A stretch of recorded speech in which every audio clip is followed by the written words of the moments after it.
মেষলগ্ন মেষ রাশি 2026-এ নতুন অধ্যায়, নতুন পর্ব কোন ক্ষেত্রে শুরু করবেন?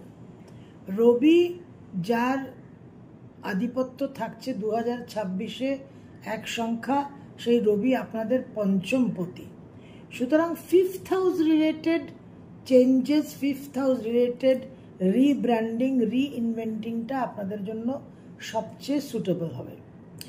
তো আপনাদের যে ক্রিয়েটিভিটি, যে সৃজনশীলতা, যে ট্যালেন্টসগুলো আছে, সেগুলো নিয়ে অলরেডি যদি আপনারা কিছু করে থাকেন, কিছু মুভমেন্ট করে থাকেন, তাহলে তো ঠিক আছে।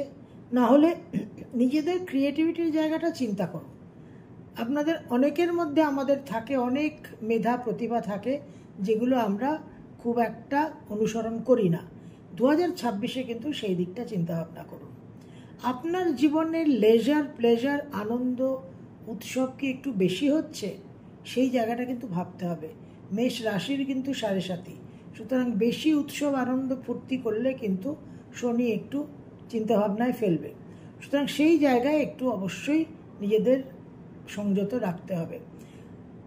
আপনার যে সেলফ এক্সপ্রেশন, মেষ রাশির, মেষ লগ্নের, সেই নিজেকে যে একটা প্রতিষ্ঠা করা, সেলফ এক্সপ্রেশন, এই জায়গায় দেখুন কোথায় কি পরিবর্তন আনতে পারেন। সন্তান সংক্রান্ত বিষয়ে বিশেষভাবে চিন্তাভাবনা করতে হবে।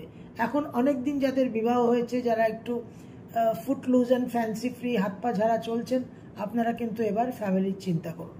সন্তান যাদের আছে, তাদের সন্তানকে নিয়ে চিন্তা ভাবনা, পরিকল্পনা, প্রয়োজন মতো সন্তানকে শাসন করা, এই সব বিষয়ে কিন্তু বিশেষভাবে আপনাদের চিন্তাভাবনা করতে হবে।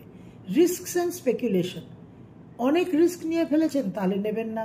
যদি কোনো রিস্ক না নেন, খুব ডিফেন্সিভ খেলেন, তাহলে একটু সামান্য কিন্তু আপনাদের রিস্ক নিতে হবে, সামান্য একটু পা বাড়াতে হবে।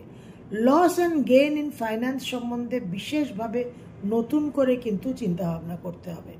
ফিফথ হাউস আমাদের ফুলফিলমেন্ট অ্যান্ড স্যাটিসফ্যাকশনের জায়গা। অতৃপ্ত ভাবটাকে একটু অবশ্যই কন্ট্রোল করবেন।